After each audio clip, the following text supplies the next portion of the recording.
दोस्तों आज हम जिस एसे को डिस्कस करने वाले हैं वो जर्नी के ऊपर है। अगर आपको नेचर में अकेले ट्रैवल करना पसंद है तो डेफिनेटली आपको ये एसे बहुत पसंद आने वाला है। On going a journey William Hazlitt का एक बहुत ही फेमस एसे है।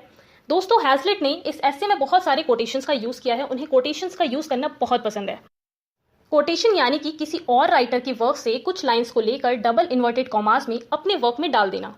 तो हैजलिट ने बहुत सारे वर्क से कोटेशन लिए हैं जिन पर आपको गौर करना है।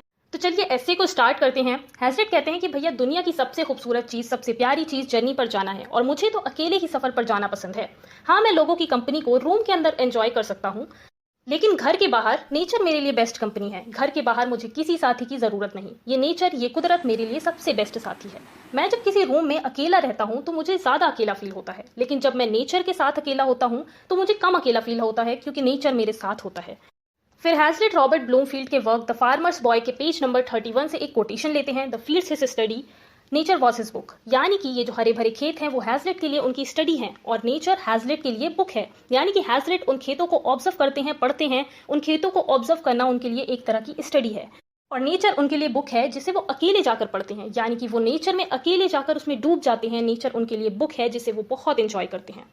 हैजलिट कहते हैं कि भाई मुझे ना चलते चलते बात करना बिल्कुल पसंद नहीं। वो कहते हैं वॉकिंग टॉकिंग साथ में करना कोई समझदारी वाली चीज नहीं है। या तो सिर्फ चल लो या तो सिर्फ बात कर लो। चलते चलते बात करोगे तो आसपास की चीजों को ना ऑब्जर्व कर पाओगे ना एंजॉय कर पाओगे। तो ऐसे चलते चलते बात करने से तुम्हारी जर्नी बेकार हो जाएगी।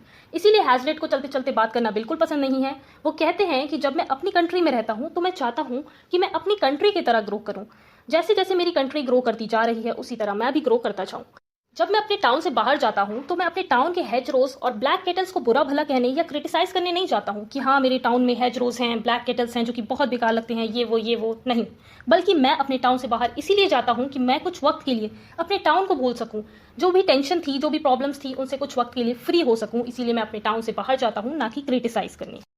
आगे वो कहते हैं कि कुछ लोग ऐसे भी होते हैं जो वाटरिंग प्लेसेस पर यानी कि पानी वाली जगहों पर जाते हैं जहां सुकून होता है, शांति होती है, लेकिन वो अपने साथ मेट्रोपोलिस उन वाटरिंग प्लेसेस पर लेते जाते हैं। दोस्तों मेट्रोपोलिस यानी कि बहुत बड़ी बड़ी सिटीज। तो वही हैजलिट कह रहे हैं कि कुछ लोग वाटरिंग प्लेसेस पर जाते तो हैं लेकिन वो अपने साथ मेट्रोपोलिस को उठा कर ले जाते हैं। अब मेट्रोपोलिस सिटीज कैसे कोई उठा सकता है? कहने का मतलब ये है कि वो लोग उन वाटरिंग प्लेसेस पर इतना ज्यादा, हद से ज्यादा लगेज ले जाते हैं, सामान ले जाते हैं कि जैसे वो अपने पूरे शहर को ही उठा कर ले जा रहे हों। तो ऐसे में उन वाटरिंग प्लेसेस पर जाने का क्या फायदा भाई? आगे वो कहते हैं भाई मुझे तो जर्नी पर फ्रीली चलना पसंद है। ये नहीं कि दुनिया भर का सामान ले जा रहे हैं और उसी को संभालने के चक्कर में अपनी जर्नी खराब कर दे रहे हैं। हैजलिट कह रहे हैं कि मुझे अकेलापन इतना ज्यादा पसंद है कि मुझे किसी दोस्त की जरूरत नहीं ये बताने के लिए कि सॉलिट्यूड इज स्वीट। अगेन यहाँ पर एक कोटेशन है विलियम काउपर की एक पोएम रिटायरमेंट से। अ फ्रेंड इन माई रिट्रीट हुम आई विस्पर सॉलिट्यूड इज स्वीट। वही हैजलिट कह रहे हैं कि मुझे किसी फ्रेंड की जरूरत नहीं है कि मैं उससे फुसफुसा कर कह सकूं, ये शेयर कर सकूं कि सॉलिट्यूड कितना स्वीट है, अकेलापन कितना अच्छा है। मुझे किसी फ्रेंड की जरूरत नहीं है, मैं अकेले ही सॉलिट्यूड को एंजॉय करता हूँ। आगे वो कह रहे हैं जर्नी में सबसे ज्यादा इंपॉर्टेंट चीज लिबर्टी है। लिबर्टी यानी कि आजादी। हैजलिट के अकॉर्डिंग जर्नी की सोल, जर्नी की आत्मा ही लिबर्टी है। जर्नी करते वक्त इतनी आजादी होनी चाहिए कि इंसान कुछ भी सोच सके, कुछ भी फील कर सके, जो मन चाहे कर सके, इतनी लिबर्टी होनी चाहिए। हैजलिट कहते हैं मैं इतना फ्रीली सोचना चाहता हूँ कि मेरी सोच के जो पंख हैं वो फड़फड़ा सकें और ग्रो कर सकें। हमारी डेली लाइफ में जो अलग अलग तरह के काम होते हैं उनकी वजह से हमारे सोच के पंख उलझ जाते हैं, वीक हो जाते हैं, क्योंकि हम अपनी डेली लाइफ के कामों में इतना बिजी रहते हैं कि हम कुछ भी फ्रीली सोच ही नहीं पाते हैं, बस अपने रोजमर्रा के कामों में लगे रह जाते हैं। तो इसीलिए हैजलिट कह रहे हैं कि मेरे सोच के पंखों को फड़फड़ाने दो, आगे बढ़ने दो, जो रोजमर्रा के काम में उलझ गए थे, कमजोर हो गए थे। दोस्तों ये भी एक कोटेशन था जॉन मिल्टन के वर्क कॉमर्स से। दोस्तों ऊपर से जो क्लोज्ड रथ होता है उसे पोस्ट चेज कहते हैं और जो रथ ऊपर से ओपन होता है उसे टिलबरी कहते हैं। हैजलिट कह रहे हैं मुझे पोस्ट चेस या टिलबरी में दोस्तों के साथ बैठकर वही पुराने घिसे पिटे बासी टॉपिक्स बार बार रिपीट करके डिस्कशन करना बिल्कुल पसंद नहीं है। इस तरह की टाइम वेस्टिंग चीज के लिए मैं बना ही नहीं हूँ। मुझे बस मेरे सर के ऊपर साफ नीला आसमान दो और मेरे पैरों के नीचे हरी घास वाला मैदान दो और मेरे आगे एक घुमावदार सड़क हो जिस पर हवाएं चल रही हों और जहां पर मुझे डिनर करने जाना हो, जो मेरी डेस्टिनेशन हो वो 3 घंटे की दूरी पर हो और मैं अपनी डेस्टिनेशन तक पैदल चलकर जाऊं और पूरे रास्ते बस फ्रीली सोचता जाऊं। ये मेरे लिए बहुत ही ज़्यादा मज़ेदार होगा क्योंकि मैं अकेले होऊंगा और मैं अपने उन 3 घंटों को एंजॉय करता जाऊंगा। और ऐसा हो ही नहीं सकता कि मैं ऐसे खूबसूरत पल में खेलने ना लग जाऊं। ऐसी अकेली जगह पर मैं खेलना शुरू कर दूंगा, उन खाली सड़कों पर हंसूंगा, दौड़ूंगा, छलांग मारूंगा और खुशी से गाना गाऊंगा। अकेलेपन को बहुत एंजॉय करूंगा और आसमान में घूमते हुए बादलों को देखकर मैं अपने पास्ट में कूद जाऊंगा और अपनी पुरानी मेमोरीज को सोचने लगूंगा और मैं खूब मज़े करूंगा, ठीक वैसे ही जिस तरह एक धूप में जला हुआ इंडियन, यानी कि एक ऐसा इंडियन जिस पर सन टैनिंग हो चुकी हो और वो इंडियन सर के बल पानी की लहरों में कूद जाता हो और जो लहरें उसे किनारे पर ले जाके छोड़ती हूँ। समझाती हूँ दोस्तों, वेव में सर के बल कूदने में बहुत मजा आता है और वेव आपको कहीं और पर ले जाकर छोड़ती है, कहीं और पहुंचा देती है। तो हैजलिट वही कह रहे हैं, आसमान में घूमते हुए बादलों को देखकर अपने पास्ट में कूद जाऊंगा जिस तरह एक सन टैंड इंडियन वेव में कूदता है, और ऐसा करने में उस इंडियन को बहुत मजा आता है, उसी तरह मुझे भी मजा आएगा। फिर मेरी वो पुरानी मेमोरीज जिन्हें मैं बहुत पहले भूल चुका था, जिन तक कोई नहीं पहुंच सकता, जो मेरे दिल में डूबी हुई हैं, बिल्कुल समुद्र में डूबे हुए मलबे की तरह, समुद्र में डूबे हुए खजाने की तरह, वो मेमोरीज, वो पुरानी मेमोरीज मेरे आंखों के सामने आ जाएंगी और मैं उन पुरानी मेमोरीज को दोबारा से फील करने लगूंगा।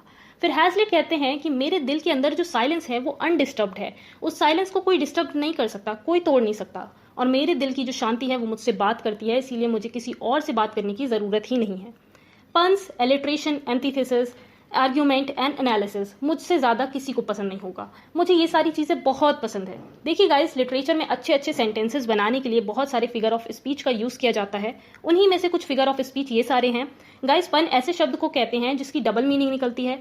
जैसे सोल का मतलब आत्मा होता है और सोल का मतलब जूते का तला भी होता है। तो एक ही चीज की जब दो मीनिंग्स निकलती हैं तो उसे पन कहते हैं। एलिट्रेशन, जहां पर एक ही साउंड बार बार रिपीट होता है, उसे एलिट्रेशन कहते हैं। एंटीथेसिस यानी कि जहां दो ऑपोजिट चीजें एक साथ अगल बगल होती हैं। आर्ग्यूमेंट यानी कि विवाद, और एनालिसिस यानी कि किसी चीज को एग्जामिन करना, परखना। तो हैजलिट कह रहे हैं ये सारी चीजें मुझे बहुत पसंद है, लेकिन कभी कभी मैं इन सब चीजों के बगैर रहना पसंद करता हूँ। मुझे कोई पन, एलिट्रेशन नहीं सुननी, मुझे बस साइलेंस चाहिए।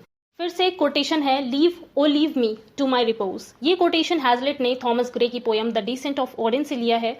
इस कोटेशन का मतलब है, छोड़ो मुझे आराम करने दो। फिर आगे वो कहते हैं, मेरे पास एक दूसरा इंपॉर्टेंट काम है जो शायद तुम्हारे लिए फालतू होगा, लेकिन वो काम मेरे लिए, मेरे कॉन्शियस, मेरी अंतरात्मा से जुड़ा हुआ है। अगेन एक कोटेशन है, very stuff of the conscious. ये कोटेशन विलियम शेक्सपियर के प्ले ओथेलो के एक्ट फर्स्ट सीन 2 से लिया गया है। ये ओथेलो के एक कैरेक्टर यागो का डायलॉग है।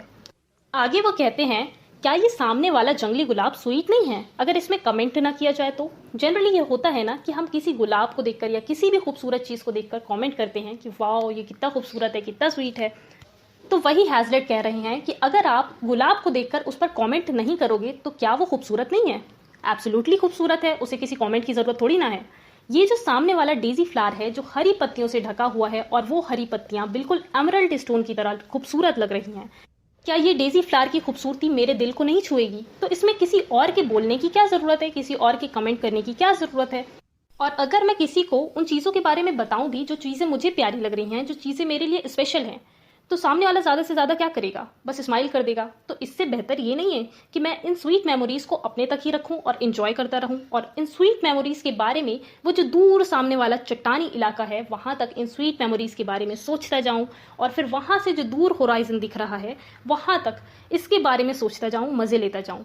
ये चीज मेरे लिए ज्यादा बेस्ट रहेगी सामने वाले को बताने की बजाय। इस चीज को मैं ज्यादा प्रेफर करूंगा।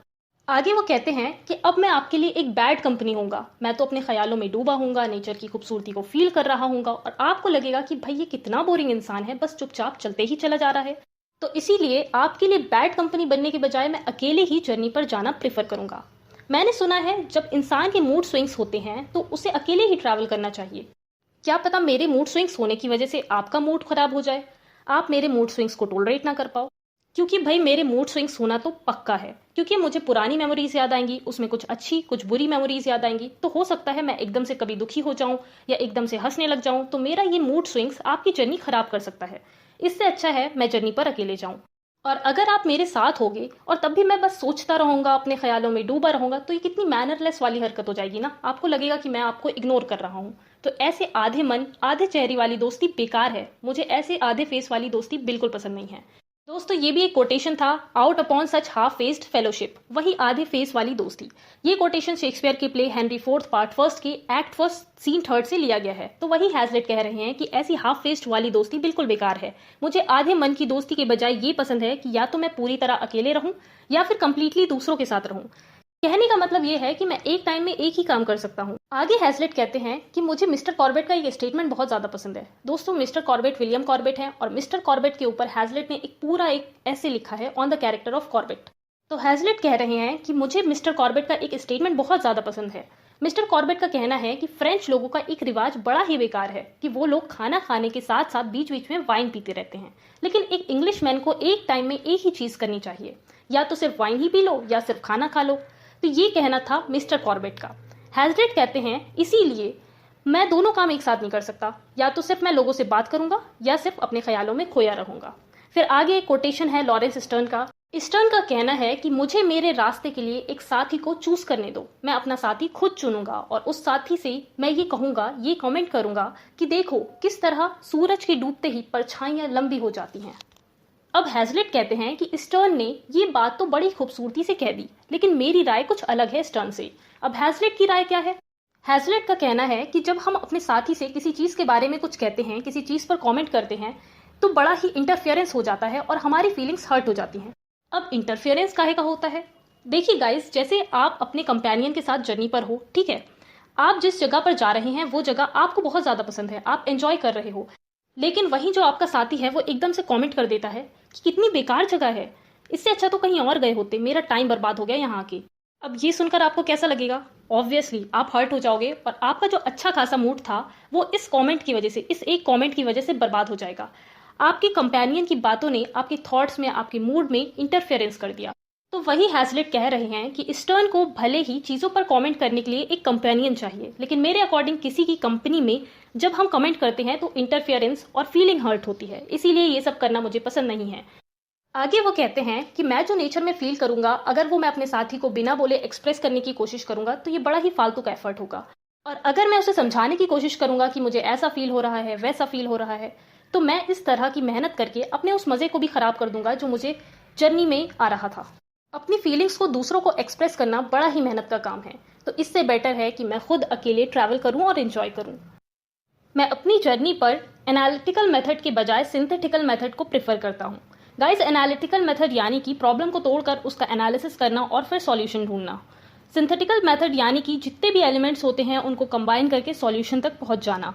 तो हैजलिट का कहना है कि जब मैं जर्नी पर जाता हूं तो मेरे माइंड में जितने भी थॉट्स आते हैं उन्हें फ्रीली मैं आने देता हूं।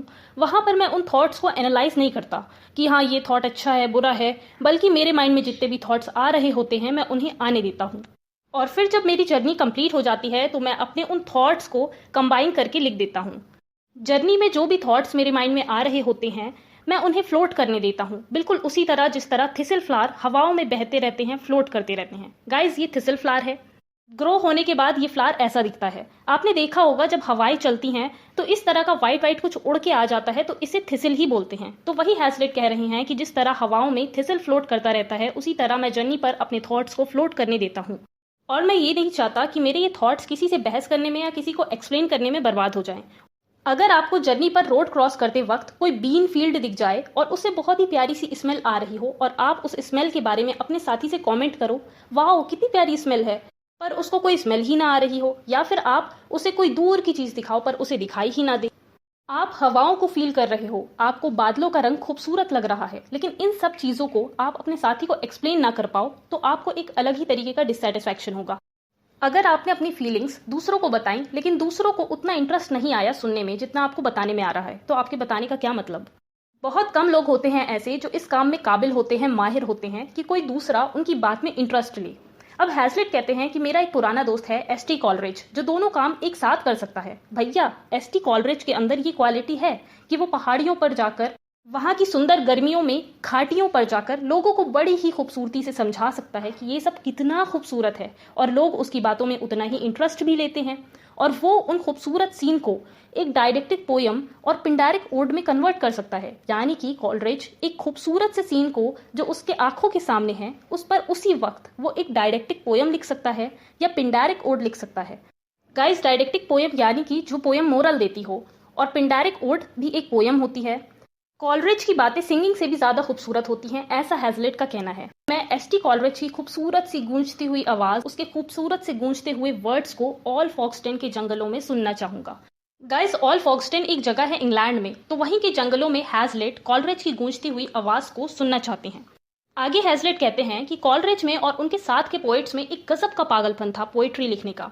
कॉलरिज और उसके साथी पोइट्स में पोइट्री का ऐसा पागलपन था जैसे स्टार्टिंग के पोइट्स में था, और इन पोइट्स को अगर रेयर इंस्ट्रूमेंट से ट्रेस किया जाए तो हम देख पाएंगे कि ये अपनी सांसों में भी ये लाइंस गुनगुना रहे होते हैं। मतलब वो लोग इतने पागल थे पोइट्री के लिए कि उनके सांसों में ये पोइट्री की लाइंस दौड़ रही होती हैं।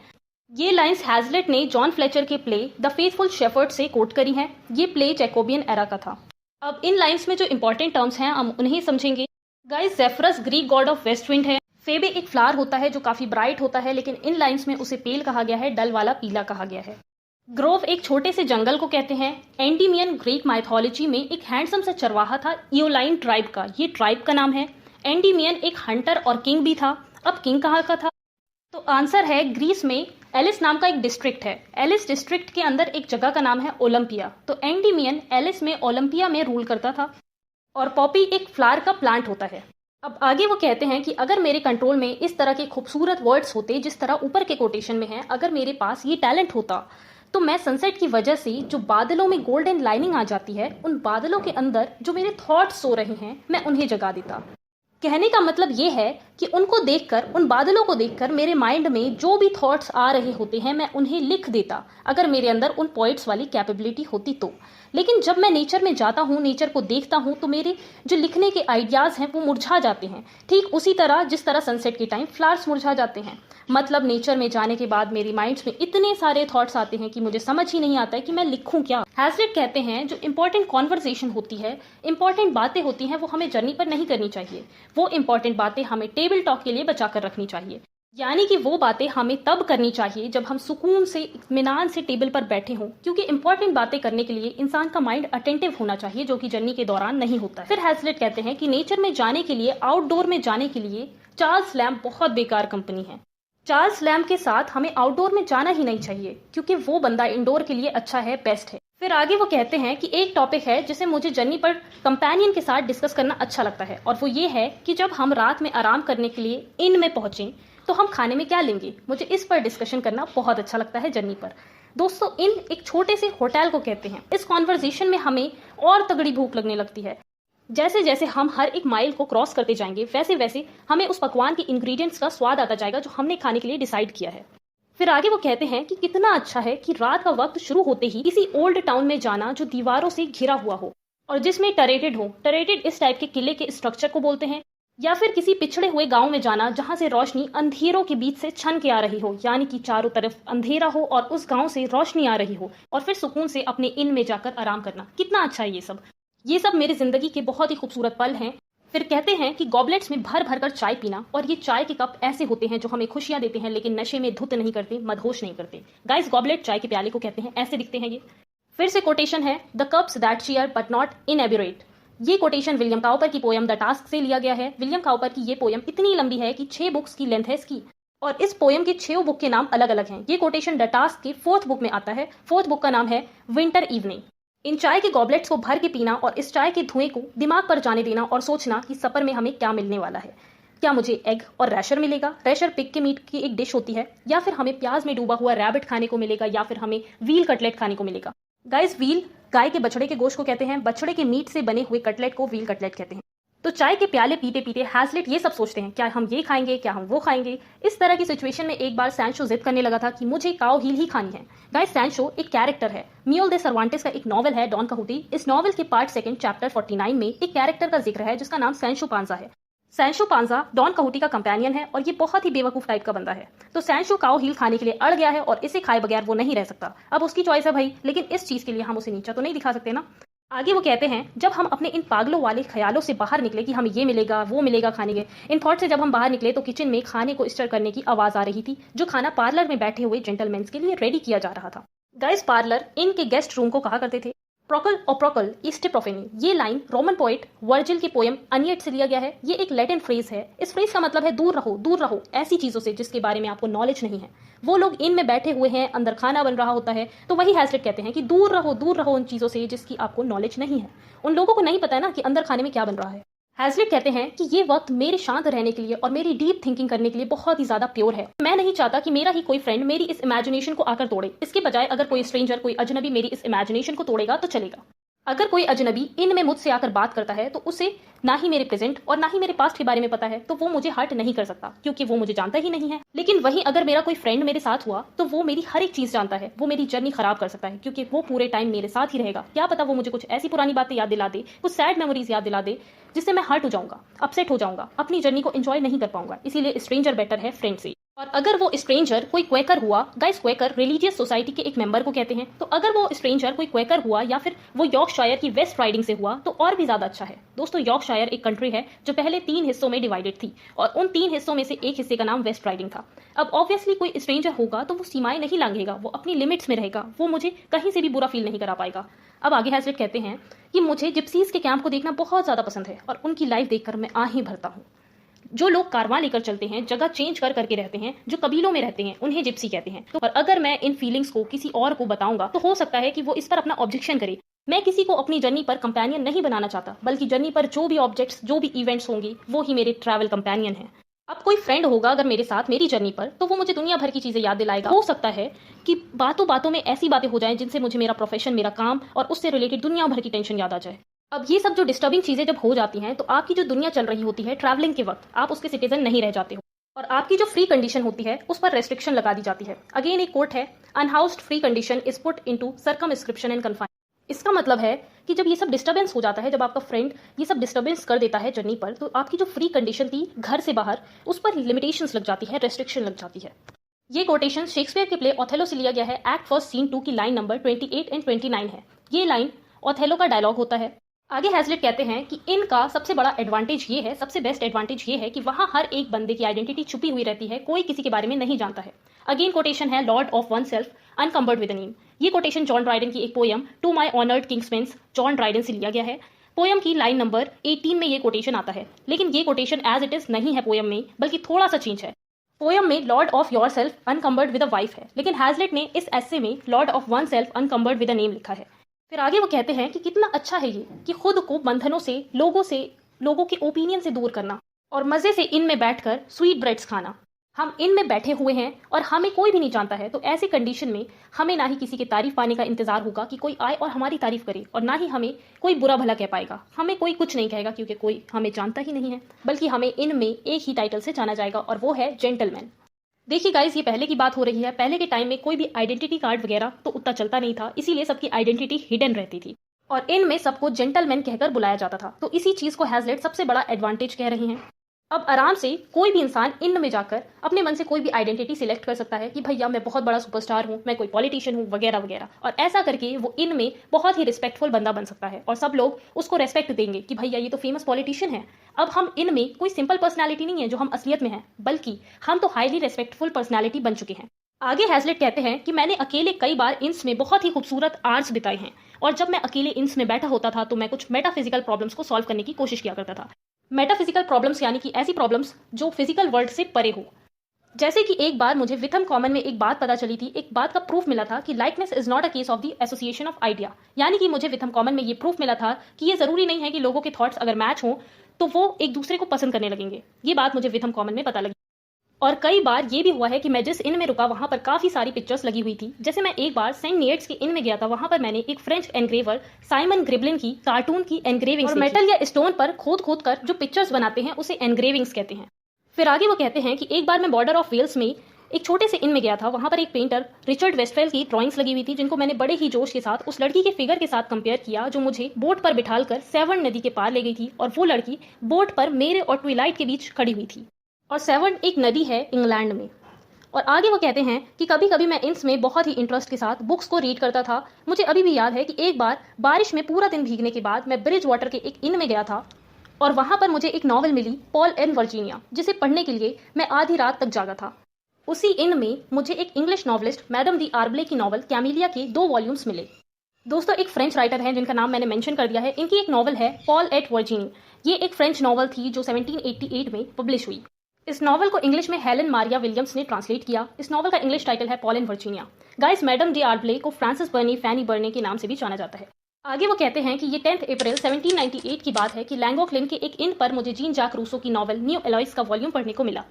मैं ये नॉवल पढ़ने के लिए शेरी और कोल्ड चिकन को साथ लेकर बैठा था। गाइस, लैंगोक्लिन एक ब्यूटीफुल सा टाउन है यूके में, और शेरी एक टाइप की वाइन होती है। इस न्यू एलॉइस नॉवल में से मैंने सेंट प्रिक्स नाम का एक कैरेक्टर चूज किया। वो अपनी फीलिंग्स को डिस्क्राइब कर रहा था कि उसने जब पहली बार वॉर्ड माउंटेन से नीचे देखा तो उसे कैसा लगा था। इनमें जब मैं रुका था तो मैंने अपने शाम को और भी ज्यादा खूबसूरत बनाने के लिए ये नॉवल न्यू एलॉइस चूज करी थी। ये मेरा बर्थडे था और मैं अपने बर्थडे वाले दिन उस खूबसूरत जगह को देखने गया था। फिर हैजलिट कहते हैं कि लैंगोक्लिन की रोड चर्क और रेक्सम के बीच बंद हो जाती है और एक सर्टेन पॉइंट को क्रॉस करने के बाद आप एकदम से एक वैली पर, एक घाटी पर पहुंच जाते हैं। ये वैली एकदम एम्फी थिएटर की तरह खुलती है। एम्फी थिएटर एक टाइप का थिएटर होता है। इस वैली के दोनों तरफ चौड़ी बंजर पहाड़ियां हैं और उन बंजर पहाड़ियों के नीचे हरी भरी जमीन है जहां पर आवाजें गूंजती हैं। देखा होगा आपने, जो जंगल होते हैं जहां पर हरे भरे पेड़ होते हैं, सन्नाटा होता है, वहां पर आवाजें गूंजती हैं और उन पहाड़ों के बीच से रिवर डी बड़बड़ाते हुए बह रही है। Glittered green with Sunny showers, वो वैली बिल्कुल ग्रीन ग्रीन चमक रही थी क्योंकि उस पर सूरज की किरणें पड़ रही थी। अगेन ये कोटेशन है जो कि एस टी कॉलरेज की poem ode to the departing year से लिया गया है। और वहां पर जो छोटा सा ऐश ट्री है वो अपने नाजुक सी शाखाओं को, अपने नाजुक सी ब्रांचेस को डांटती हुई नदी में डुबो रहा था। यानी कि ऐश ट्री ने अपनी शाखाओं को नदी में ऐसे डुबोया हुआ है जैसे लग रहा है नदी उस पेड़ को डांट रही है। कितने गर्व के साथ, कितनी खुशी से मैं उन ऊंची रोड्स पर वॉक करता हूँ जहां पर चारों तरफ से बड़ा ही खूबसूरत नजारा दिखता है और मैं कॉलरेज की पोयम की लाइंस को रिपीट करता रहता हूँ।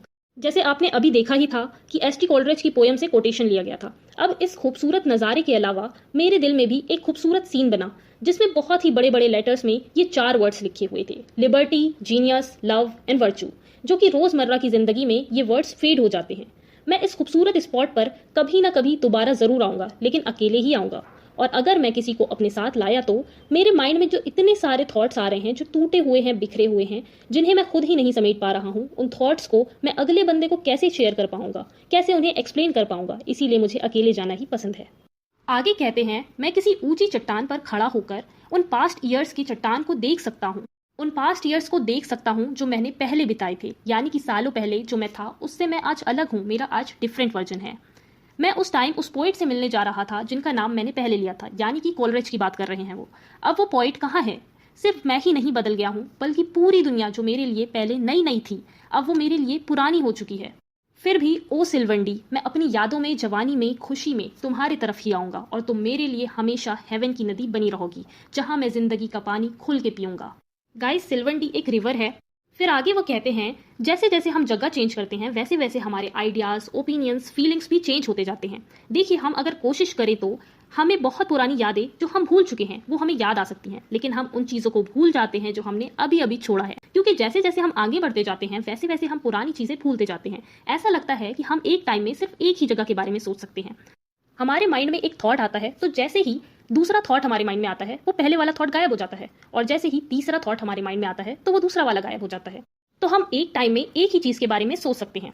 जो लैंडस्केप हमारी आंखों के सामने अपना सीना खोलता है और हम लैंडस्केप के उस खूबसूरत सीन को देखकर अपना पेट भर लेते हैं। और ऐसा खूबसूरत सीन देखने के बाद हमें लगता है कि जैसे इससे खूबसूरत सीन कोई और हो ही नहीं सकता। हम आगे बढ़ते हैं तो हम और इसके बारे में नहीं सोचते, जो चीजें हमें आगे दिखती हैं हम उनके बारे में सोचने लगते हैं। फिर हैजलिट कहते हैं कि जब मैं एक जंगली बंजर गांव में जाता हूं तो उस वक्त मैं किसी हरियाली वाली जगह को इमेजिन नहीं कर सकता। जब हम गांव में जाते हैं तो हम शहर को भूल जाते हैं, और जब हम शहर में रहते हैं तो गांव को भूल जाते हैं। Beyond Hyde Park all is desert, ये भी एक कोटेशन है। सर फॉपलिंग फ्लटर कहते हैं कि हाइड पार्क के आगे सब कुछ रेगिस्तान है। गाइस, हाइड पार्क लंदन में एक बहुत ही खूबसूरत सी जगह है, तो वही कहा जा रहा है इस कोटेशन में कि इंसान जब हाइड पार्क जाता है तो पूरी दुनिया उसे रेगिस्तान लगने लगती है। गाइस, ये कोटेशन जॉर्ज इथरेज के एक restoration comedy the man of mode से लिया गया है। द मैन ऑफ मोड को सर फॉपलिंग फ्लटर के नाम से भी जाना जाता है। आगे हैजलिट कहते हैं कि मैप में जो भी पार्ट, जो भी कंट्रीज हमने नहीं देखी हैं, हम जहां नहीं गए हैं, वो जगह हमारी इमेजिनेशन में ब्लैंक है। सही बात है। जैसे हम रशिया नहीं गए हैं, न्यूजीलैंड नहीं गए हैं, तो क्या हम इन जगहों के बारे में इमेजिन कर पाएंगे? हम सोच ही नहीं पाएंगे। हमारी इमेजिनेशन में दुनिया एक नट शेल से बड़ी नहीं है। नट शेल अखरोट के कवर को कहते हैं, यानी कि ये दुनिया बहुत ज्यादा बड़ी है, लेकिन हमारा दिमाग उतना ही सोच पाता है जितना हमें आंखों से दिखाई देता है। जितनी भी जगहें हम नहीं गए वो हमारे लिए सिर्फ एक नाम है जो मैप में लिखा हुआ है और एक कैलकुलेशन है। गाइस, मैप में किलोमीटर्स मेंशन होते हैं, तो इसी को कैलकुलेशन कहा गया है। उस बड़े से देश का हमारे लिए क्या इंपॉर्टेंस, जिसे हम चाइना के नाम से जानते हैं। वुडन ग्लोब पर 1 इंच का जो चाइना है, वो चाइना 1 ऑरेंज से ज्यादा इंपॉर्टेंस नहीं रखता। तो हैजलिट यहाँ पर चाइना की इंपॉर्टेंस एक छोटे संतरे के बराबर बता रही हैं। आगे वो कहते हैं कि हमारा जो माइंड है वो बिल्कुल एक मैकेनिकल इंस्ट्रूमेंट की तरह है, जो कि बहुत तरह तरह की धुन निकालता है, लेकिन उसे एक के बाद एक धुन बजानी चाहिए। यानी कि हमारे माइंड में बहुत सारे थॉट्स आते हैं, तो उसी को धुन कहा जा रहा है। जब हम किसी एक चीज के बारे में सोचते हैं तो वो एक थॉट हमें दूसरे थॉट तक ले जाता है और बाकी सारी चीजें दिमाग से बाहर हो जाती हैं। आगे वो कहते हैं कि ऐसी जगह पर जब हम जाने लगते हैं जहां हम पहले रह चुके हैं, तो जैसे जैसे हम उस जगह के करीब जाते हैं वैसे वैसे हमारी दिल की धड़कनें, फीलिंग्स बढ़ती जाती हैं। हमें बहुत सारी मेमोरीज याद आने लगती हैं, हमें बहुत सारे लोग याद आने लगते हैं, बहुत सारे चेहरे याद आने लगते हैं, नाम याद आने लगते हैं जिनके बारे में हमने सालों से नहीं सोचा था। और उस जगह पर पहुंचने के बाद हम पूरी दुनिया को भूल जाते हैं। गाइज, ऐसा होता है ना कि जब हम अपने गांव जा रहे होते हैं तो जैसे जैसे हम गांव के करीब पहुंचते हैं वैसे वैसे हमारी हार्ट बीट तेज होती जाती है, बहुत सारी चीजें याद आती हैं। ये चीज आपने भी फील करी ही होगी। अगर आपने भी ऐसा फील किया है तो कमेंट में जरूर बताना। और अपने गांव जाकर हम पूरी दुनिया ही भूल जाते हैं, इतना अच्छा हमें फील होता है, बिल्कुल लाइट।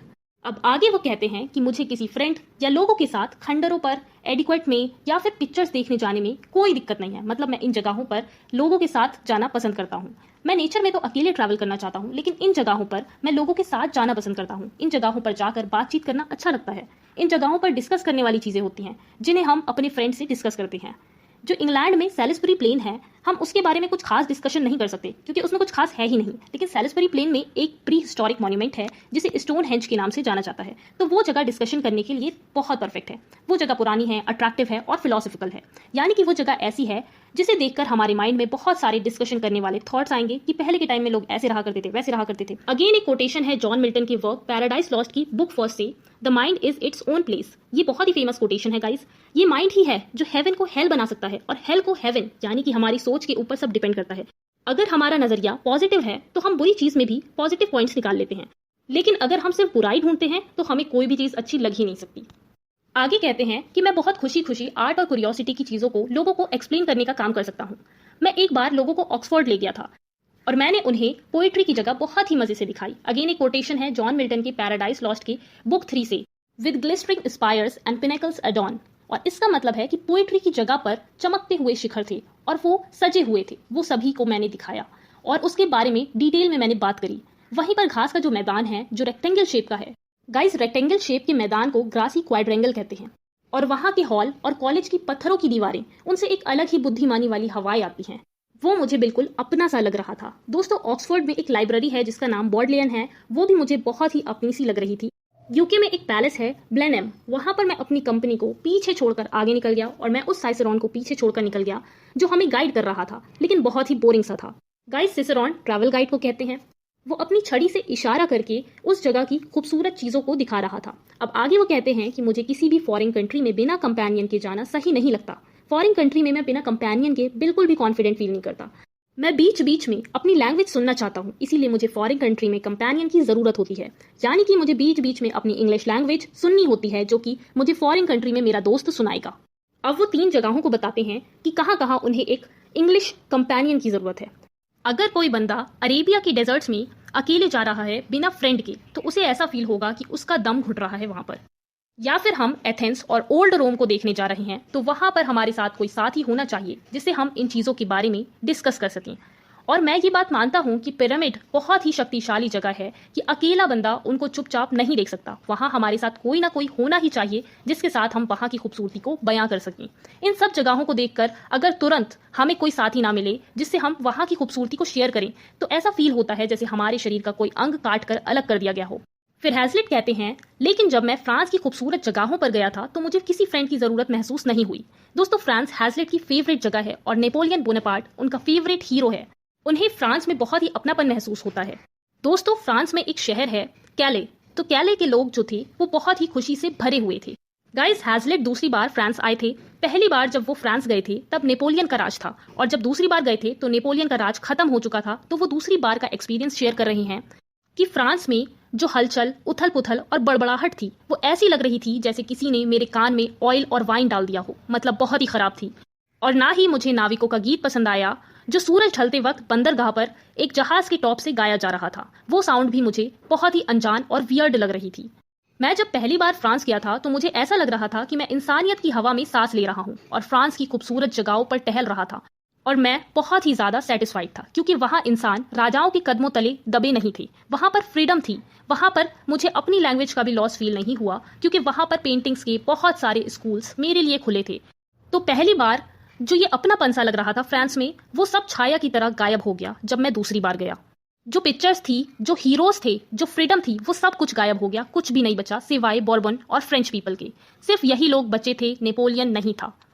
आगे वो कहते हैं, डॉक्टर जॉनसन ने कहा है कि जो लोग फॉरेन गए थे उनके लिए फॉरेन जर्नी में बातचीत करने की सुविधाएं बहुत कम है। जब हम फॉरेन कंट्री में जाते हैं तो हमारे तो हाव भाव ही बदल जाते हैं और लोग भी हमसे जलने लगते हैं कि भैया वो तो विदेश में घूम रहा है, वीआईपी हो गया। हम अपने आप के लिए खो जाते हैं और दूसरों के लिए भी खो जाते हैं। इसीलिए पोएट ने बहुत ही अजीब तरीके से गाया है कि मैं अपनी कंट्री से तो बाहर जा ही रहा हूँ, साथ ही साथ मैं अपने आप से भी बाहर जा रहा हूँ। गाइस, ये भी एक कोटेशन है, out of my country and my self I go. जो लोग अपनी पेनफुल मेमोरीज को भूलना चाहते हैं उनके लिए ये बेहतर होगा कि वो कुछ वक्त के लिए अपने उन टॉक्सिक रिलेशन से, उन बंधनों से, उन चीजों से खुद को दूर कर लें जो उन्हें पेनफुल मेमोरीज को याद दिलाते हैं। लेकिन हम कुछ वक्त के लिए खुद को अच्छा फील कराने के लिए बाहर तो जा सकते हैं, लेकिन हम अपना एम और डेस्टिनी को सिर्फ उसी जगह पर पूरा कर सकते हैं जहां पर हमने जन्म लिया है। यानी कि हम कुछ वक्त के लिए बाहर तो जा सकते हैं, लेकिन हमें अपनी डेस्टिनी को पूरा करने के लिए वापस अपने बर्थ प्लेस पर आना ही पड़ेगा।